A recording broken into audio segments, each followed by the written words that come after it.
Muy buenas chicos, soy Carlos de PC Gaming en español y hoy vamos a echar un vistazo a un Pentium de LGA 1150 que los de Intel decidieron darle un toque especial. Estoy hablando del G3258 y hoy en este vídeo vais a conocer su historia. Gracias a PCBWay por apoyar este vídeo. Son unos especialistas en todo lo que sea relacionado con proyectos electrónicos caseros, PCB, montaje de componentes, impresión 3D, corte CNC y grabado en láser. Además, si conoces a otros amigos que les gusta lo DIY, puedes invitarlos y ambos ganaréis saldo para gastarlo en PCBWay. Para más información, podéis pasaros por los enlaces en la descripción. El Pentium G3258 es un procesador que lanzó Intel en junio del 2014 que a ojos ciegos puede parecer un Pentium normal, un dual core sin multihilo que va a 3,2 GHz, soporta memoria DDR3 hasta los 1333 MHz y tiene gráficos integrados Intel HD Graphics.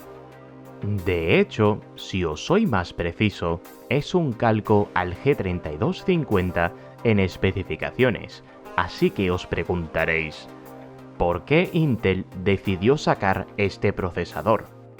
En 1994 se popularizó la marca Pentium con la salida de los Pentium 75, Pentium 90 y Pentium 100, y querían conmemorar 20 años del éxito de su marca más famosa. Y la forma que se les ocurrió celebrar eso fue hacer un regalo a los entusiastas del overclock, un Pentium con el multiplicador desbloqueado, naciendo así el G3258 Anniversary Edition, el único procesador de overclock moderno que no es de la serie K. Para ello, cogían procesadores Pentium G3250 bineados, de ahí la similitud en especificaciones, y si los colocabas en una placa Z87 o Z97, podías overclockear el procesador e insertar memoria DDR3 de alto rendimiento. Muchos analistas de hardware de la época lograron obtener entre 4,4 y 4,5 GHz en los dos núcleos, obteniendo un rendimiento mononúcleo comparable al de un i7 4790K. Y hoy os voy a enseñar mi G3258. Como podéis ver en la caja, le hicieron un empaquetado diferente para enfatizar lo especial que era ese procesador. Sin embargo, abriendo la caja, es como cualquier otro procesador Intel de la época. Tienes el blister donde se guarda el procesador y el tan famoso disipador stock de Intel. Para probar su potencial de overclock, vamos a instalarlo en esta Gigabyte Z87 PD3 y montaremos un setup donde disiparemos el G3258 con mi Arctic Freezer 33 y Sports One, usaremos Noctua NTH2 para transferir el calor y para la señal de vídeo usaremos una GTX 550 Ti. De esta manera, me vais a seguir en vivo con el proceso de overclock de este procesador a ver hasta dónde llegamos. Para sentar la base, por decirlo de alguna manera, voy a empezar con el G3258 a frecuencia stock, es decir, sin tocar voltajes y a 3,2 GHz el núcleo. Le he colocado 16 GB de RAM a 1600 MHz, que era la frecuencia más común de la época de la DDR3, y luego le he puesto la GTX 550 Ti de mi colección para pasarle el 3D Mark Firestrike, ya que es el test de 3D Mark cuya puntuación depende más de la CPU que con, por ejemplo, el TimeSpy en ese sentido. Luego, una vez tenga esas lecturas de base, le voy a colocar RAM a 2133 MHz que tengo 4 sticks de 4 GB de Ripjaws X, veremos a ver si simplemente poniéndole memoria RAM de alto rendimiento, que era una de las grandes ventajas del G3258, hubiera alguna diferencia. Y ya, por último, empezaremos con el overclock y a ver hasta dónde llegamos. Bueno, con el Cinebench R20 abierto, como podéis ver, en idle sin hacer nada se queda sobre unos 30 grados centígrados. A ver a cuánto se pone una vez le demos caña al procesador. Para ello, le voy a dar aquí. Y lo que hace es que ejecuta el test con los dos núcleos. A ver hasta cuánto se calienta y cuántos puntos saca. Como podéis ver, ha sacado aquí unos 479 puntos en Cinebench R20. En temas de temperaturas no ha pasado de 45 grados centígrados, por lo que tenemos bastante potencial de overclock. Y si miramos la tabla, podemos ver que casi que se aproxima a un i5 de quinta de portátil. A ver si logramos que con un buen overclock por lo menos se ponga a la altura de un Xeon de Core 2 Quad, que este equivale a un QX 9650. Dicho esto, paso a Cinebench R23 y os explico la razón por la que estoy usando las dos versiones de Cinebench. Bueno, pues ya estamos en Cinebench R23, aunque de la R20 a la R23 no hay mucha diferencia, excepto en que el R23 es ligeramente más exigente. Para mí, la diferencia crucial entre R20 y R23 es esto de aquí, una duración mínima del test, en el que puedo hacer que este test se renderice varias veces dentro de un tiempo determinado. Puede ser 10 minutos, que yo aquí siempre lo determino por defecto, o si quiero determinar la estabilidad de un overclock, pues lo puedo dejar corriendo media hora. En mi caso, para hacer rápidamente la muestra de datos, ya que sé que a frecuencia stock este procesador debería ser estable, si no fuera estable a stock tendríamos un grave problema. Y ya de ahí pues darle caña, no tiene mucha más historia. Bueno, ha pasado el Cinebench R23, ha renderizado la prueba un par de veces y ha sacado una media de 1285 puntos. Si lo comparamos con la tabla que tengo aquí, que tengo más procesadores testeados, rinde ligeramente mejor que un Athlon X3 455 de mi colección, se aproxima bastante al i3 3220 que tengo y, como podéis ver, sigue alejado del Xeon X5450 y me daría con un canto en los dientes si logramos alcanzar el rendimiento de este Pentium, que es un dual core mucho más moderno y con memoria DDR4. A ver hasta dónde llegamos. Por supuesto que en temas de temperatura pues seguimos igual, no ha superado de los 45 grados, así que genial. Y ya por último, tengo aquí ya el 3D Mark preparado con el Firestrike. Estoy grabando esta pantalla para enseñaros cómo va a ser la configuración.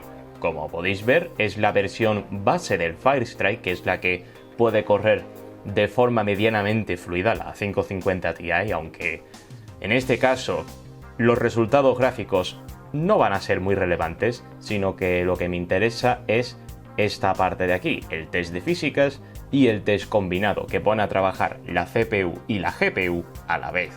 Y quiero probar si con el overclock logramos aumentar estos puntos y de paso determinar si a lo mejor un G3258 le hace cuello de botella a la gama media de Nvidia del mediados del 2012-2011. Por ahí va el asunto.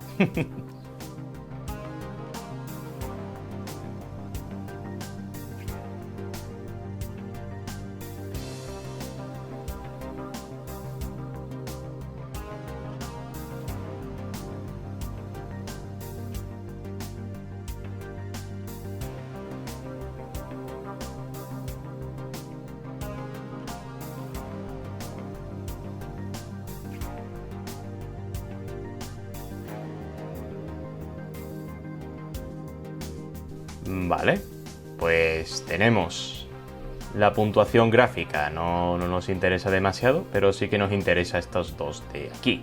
Los puntos de física, 3182 y 611 los puntos combinados.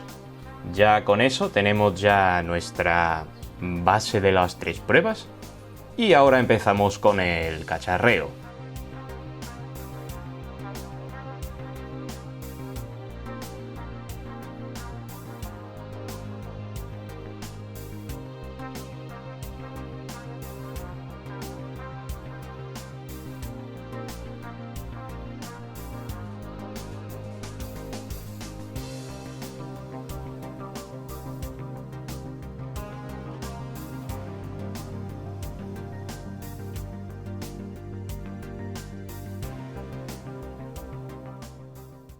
Bueno, pues aquí estamos en la BIOS tras haber instalado la RAM a 2133 MHz y aunque con las Kingston HyperX Fury no tuve que hacer esto ya que por defecto esto corre a 1600 MHz, aquí sí que tengo que tocarlo. Entonces para ello voy a Performance, Memory y activo el perfil XMP, donde podéis ver que ya automáticamente se ha puesto a 2133 MHz y a 1,65 voltios. Por supuesto que el procesador lo seguiremos dejando stock, así que ahora lo que queda es guardar cambios y salir y arrancar a Windows 10. Bueno, con la RAM a 2133 MHz hemos subido unos 30 puntos en Cinebench R20, cosa que está bastante bien y lo único que tengo que reportar es que solo ha subido, a ver si lo consigo, ahí, que solo ha subido 1 grado centígrado. Y os diréis, ¿cómo es eso posible? En los procesadores, el controlador de memoria está integrado dentro de lo que es el chip.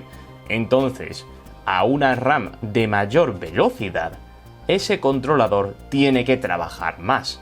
Y en el momento que se ejecuta una tarea, pues se calienta más. Entonces, esa es una cosita también a tener en cuenta en la hora del overclock, sobre todo en el mundo más extremo, que de hecho suelen hacer overclock con solo 2 sticks de RAM y no 4 como tengo yo ahora, pero para nuestras pruebas no va a suponer un problema tener 4 sticks. Bueno, pues ya tenemos los resultados de Cinebench R23 con la RAM a 2133 MHz y ha sido un incremento de unos 75 puntos. Más o menos en línea del pequeño incremento que tuvimos en Cinebench R20. También otra cosa a apreciar es que la temperatura pues ha subido 1 grado más, situándose en un máximo de 47 grados centígrados. Seguimos con la temática de hacer pequeños incrementos en rendimiento. Disculpadme si suena un poco repetitivo, pero así es el tema de tomar datos e ir testeando hardware. Tienes tus pruebas fijas y vas probando y recopilando datos. Ahora ya afortunadamente ya queda la parte que es un poco más divertida dentro de lo que cabe. Bueno, pues estamos de vuelta a la BIOS y con el overclock vamos a dejar que la máquina nos ayude lo más posible, ya que yo desconozco un poco cómo funcionan los voltajes con el G3258. Yo llegué a hacer overclock de mi i7 4790K y llegué a tenerlo a 4,6 GHz a 1,225 voltios o por ahí, si mal no recuerdo, me baila un poco la memoria. Voy a empezar primero colocando la frecuencia base del 4770K, que es de 3,5 GHz. Así que para ello voy aquí a CPU Clock Ratio, le digo 35 y ya se queda 3,5 GHz. La memoria está yendo a 2133 MHz, eso me lo está respetando. Y voy a dejar que el V-Core, que es el voltaje de la CPU, esté en automático, que sea la propia placa la que determine el valor adecuado. Dicho esto, vamos a guardar estos valores y vamos a volver a Windows a ver cómo se porta la máquina.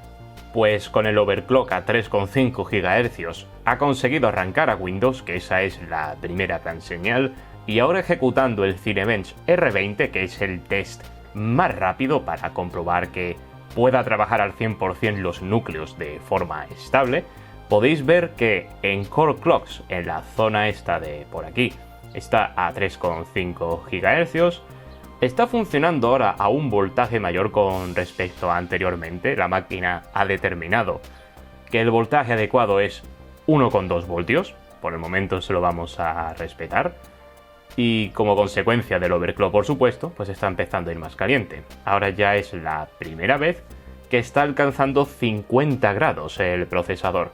Veremos a ver en cuánto se estabiliza una vez lleve ya un ratito renderizando. Perfecto, pues ha sacado, como podéis ver por aquí, unos 554 puntos. La temperatura máxima registrada ha sido de 54 grados centígrados, cosa que está bien. Y he quitado la cámara del trípode porque quiero aprovechar para enseñaros una cosa muy importante en el mundo del overclock. Al igual que es importante mantener fresco el procesador, también hay que mantener frescas las fases, y como estamos en un banco abierto al aire libre, pues no tenemos el flujo de aire que normalmente tendríamos en una torre cerrada. Así que en este caso le he puesto al disipador de las fases este ventilador de 92 milímetros en el pin este de aquí de los ventiladores, para que tenga refrigeración activa las fases y asegurarnos una mayor estabilidad, sobre todo ahora que vamos a empezar a uparle más las frecuencias del reloj. Ahora el siguiente salto que tengo planeado hacer es a la frecuencia turbo del 4770K, es decir, 3,9 GHz. Seguiremos dejando el voltaje en automático, ya que, en fin, me lo puedo permitir en el sentido de que ya tengo refrigeración activa en las fases, y ahí estamos corriendo Cinebench a 3,9 GHz.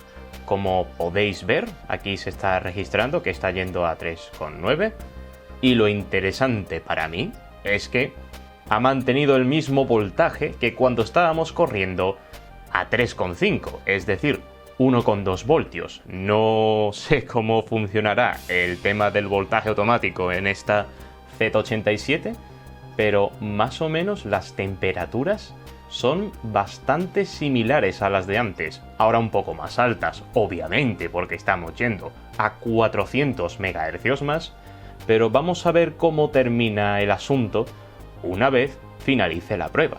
Y como podéis ver aquí, es la primera vez que superamos los 600 puntos en Cinebench R20. Estamos hablando de un incremento de 100 puntos sobre la frecuencia base a 2133 MHz la RAM.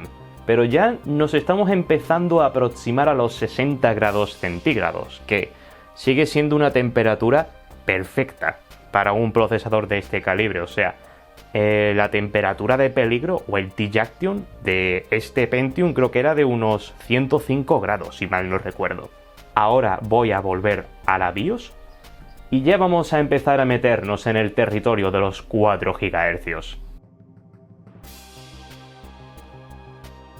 Para no volverme muy repetitivo con el proceso, he decidido directamente enseñaros el Cinebench R20 corriendo con el nuevo overclock. Como podéis ver por aquí en Hardware Info, lo he puesto a 4,2 GHz, que esa sería la frecuencia turbo all core stock del 4790K. Y una cosa ya interesante es que ya ha subido el voltaje. Ahora ya lo ha puesto a 1,225 voltios. Seguimos con la buena racha. Ha superado el test a 4,2 GHz con el voltaje automático y tenemos una puntuación de casi el número de la bestia, 665 puntos, un incremento de 50 puntos con respecto a 3,9 GHz.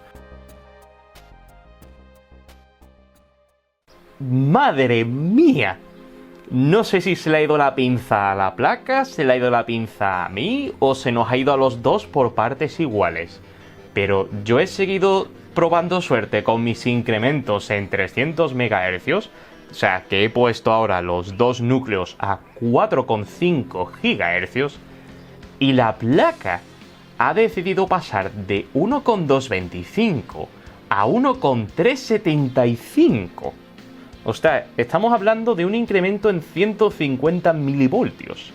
Como podéis ver, lo está aguantando y por supuesto que las temperaturas se están disparando con respecto a anteriormente. O sea, está alcanzando los 70 grados fácilmente y mientras ha estado ejecutando la prueba hemos tenido aquí un pico de 74 grados centígrados. No me lo puedo creer. Ha finalizado el test y ha superado los 700 puntos en Cinebench R20. Madre del amor hermoso, o sea, estamos hablando de un incremento de casi 200 puntos con respecto a la frecuencia base. Por desgracia, ya a partir de aquí los saltos no van a ser ya tan emocionantes, ya que a partir de aquí empieza ya el tuneo más preciso. Ya a partir de 1,4 voltios la cosa se empieza a poner peligrosa.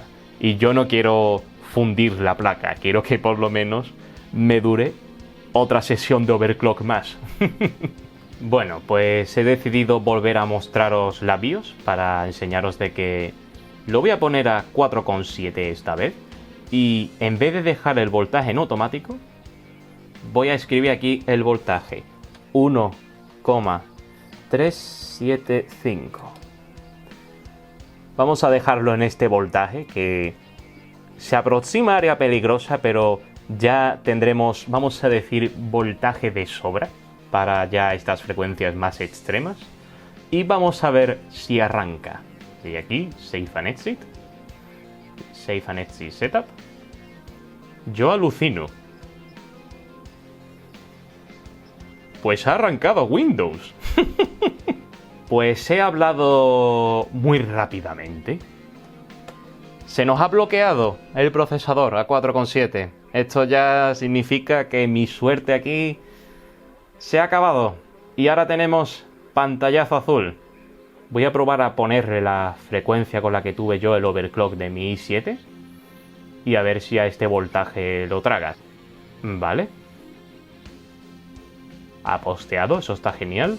Vamos a ver si arranca Windows. ¡Genial! ¡Oh, shit! ¡No! Casi. Le voy a subir un pelín el voltaje. A ver si eso ayuda. Ya directamente ni pantallazo azul. Pantalla en negro. Bueno, chicos, he logrado poner el procesador a 4,6 GHz. Maldita sea, ha crasheado. Creía que lo iba a poder arrancar. ¡Ahí! ¡Leche! Y ahora la pantalla azul. Tiene pinta de que nos vamos a quedar a 4,5. Porque ya, si os habéis fijado, lo tenía un poco por encima de 1,4. Y eso ya es peligroso. Tanto para la placa como para el chip. Así que nos vamos a quedar en 4,5. Así que de ahí aquí. Voy a decir 4,5. Voltaje. Voy a poner directamente 1,375. Este era el voltaje que tenía a esta velocidad. Y voy a ir aquí. A ver qué pasa. Tengo buenas noticias. Ha podido pasar el Cinebench R20 y ha sacado la misma puntuación que antes, así que eso significa de que no se ha visto nada afectado a pesar de tenerlo a más de 1,4 voltios y crasheando constantemente. Ahora queda la siguiente prueba, que es pasarle el Cinebench R23 durante 10 minutos, es decir, que como mínimo va a ciclar 2 veces el renderizado, y ya de ahí pues comparto los resultados si consigue pasar la prueba, que espero que sí. Y ya de ahí pues el 3D Mark el Firestrike y ya os podré dar mis conclusiones finales. ¡Wow! 1876 puntos. Partimos de 1350 puntos, ha remontado al i3, ha remontado al Xeon de Cordos Quad y está pisándole los talones a un Pentium más nuevo. O sea, un Pentium que es 8 años más nuevo. Es increíble lo que puede hacer un Pentium de overclock, ¿eh? Un incremento de unos 1400 puntos en la puntuación de físicas, pero una puntuación ligeramente inferior en la combinada. Es interesante. Echaba de menos hacer overclock así. A día de hoy los procesadores están tan optimizados que simplemente te tienes que preocupar por mantenerlos frescos y ponerle memoria RAM de alto rendimiento.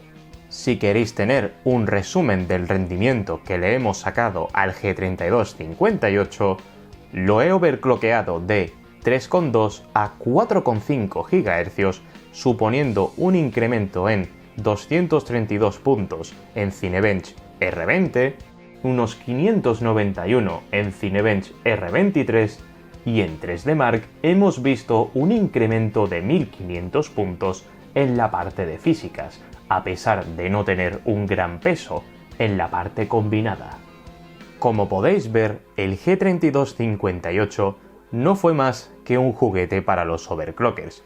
Para un uso diario no tenía sentido, ya que en cualquier otra placa era idéntico a un G3250 y para que llegue a los niveles de rendimiento de este vídeo os habría hecho falta una placa de la serie Z y RAM DDR3 de alto rendimiento, y todo eso para apenas llegar al rendimiento de un i3 4130.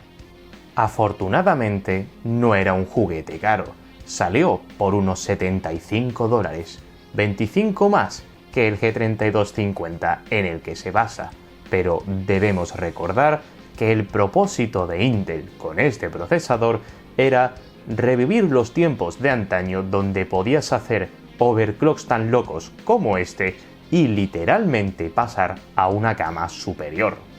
Por desgracia, Intel no volvió a repetir un concepto como este. De hecho, lo intentó travestir.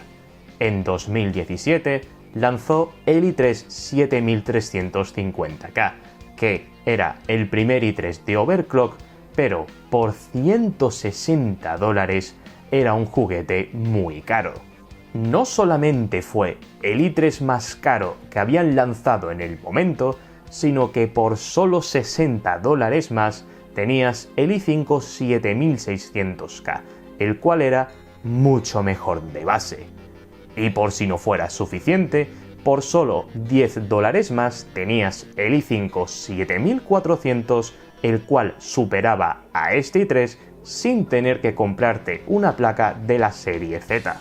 Siguieron insistiendo en 2018 con el i3 8350K, que esta vez era un quad-core, pero mantuvieron el precio de $160, seguías necesitando de una placa de la serie Z para aprovecharlo, y esta vez tendrían una mayor competencia por parte de AMD, ofreciendo más núcleos por el mismo precio y encima permitiéndote hacer overclock en sus placas B350, B450 más baratas. Finalmente le dieron una última oportunidad en 2019 con el i3 9350K, que no era más que un refrito del i3 8350K. Pero la situación estaría peor para Intel con AMD lanzando Ryzen 3000 y recortando en precio su anterior generación.